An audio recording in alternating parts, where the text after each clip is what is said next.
नमस्कार मित्रांनो, कशा आहात सगळेजण. चला तर आजच्या या नवीन कथेला सुरुवात करूयात.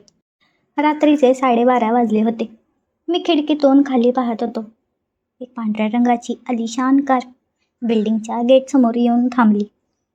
त्या गाडीतून माझी बायको नेत्रा खाली उतरली.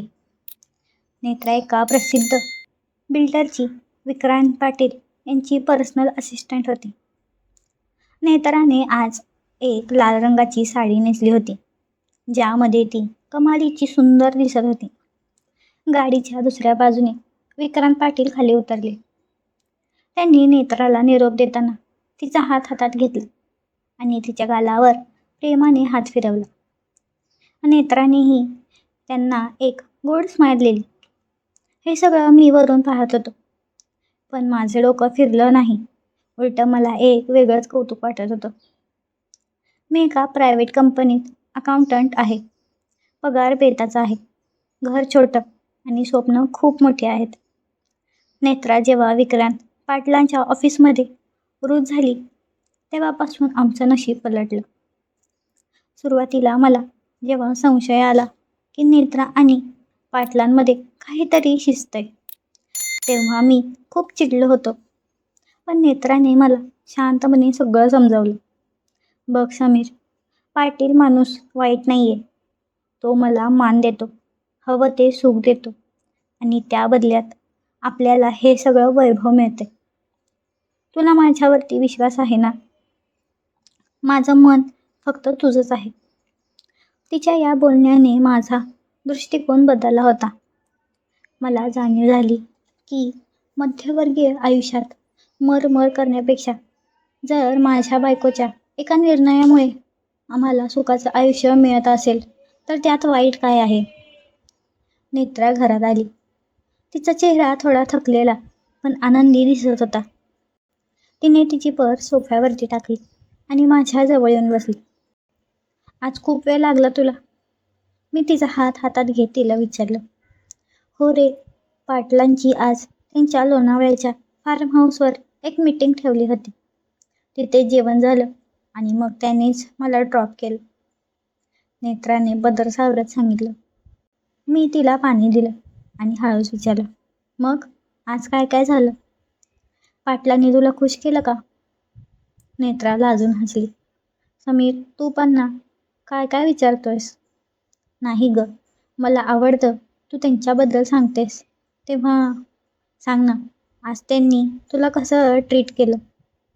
मी तिला जवळ ओढलं. नेत्रा सांगू लागली. आज ते खूपच रोमॅन्टिक मूडमध्ये होते. त्यांनी माझ्यासाठी एक डायमंडची अंगठी घेतली होती. ती घालताना त्यांनी मला जवळ ओढलं आणि तासनतास आम्ही गप्पा मारत होतो. त्यांचं वागणं खूपच रांगडं असतं, पण मला आता त्यांची सवय झाली. नेत्राचं हे बोलणं ऐकताना मला एक वेगळीच किक मिळत होती. माझी बायको एका प्रभावशाली माणसाच्या जवळ जाते ही जाणीव मला राग आणण्याऐवजी उत्साहित करत होती. त्याने तुला कसं घेतलं होतं मला बघायचंय, मी तिच्या साडीचा पदर बाजूला करत विचारलं.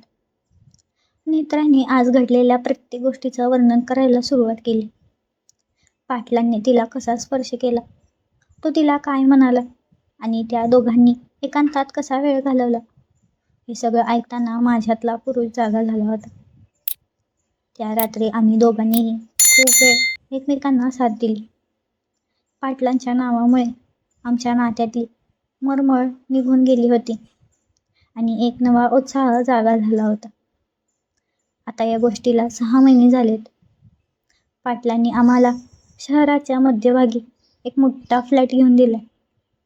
माझी नोकरी सुटली तरी मला फरक पडत नाही, कारण नेत्राचा पगार आणि पाटलांनी दिलेले गिफ्ट्स आमचं आयुष्य सुखात घालवण्यासाठी पुरेसं आहे. महिन्यातून 2-3 वेळा नेत्राला पाटलांसोबत बाहेर जावं लागतं. कधी ती कॉन्फरन्सच्या नावाखाली जाते तर कधी ऑफिस वर्कच्या नावाखाली जाते. ज्या दिवशी तिला उशीर होणार असतो त्या दिवशी ती मला आधीच मेसेज करते, आज उशीर होईल, पाटील सोबत आहेत. मी आता तिच्यासाठी खालपर्यंत जातो, पाटलांची हात मिळवतो आणि नेत्राला घेऊन वर येतो. लोकांच्या नजरा आता मला त्रास देत नाहीत, कारण मला माहीत आहे की लोक जळतात कारण त्यांच्याकडे ते नाही आहे जे माझ्याकडे आहे. नेत्रा पाटलांची खास माणूस होती आणि ती घरी आल्यावर फक्त माझी असते.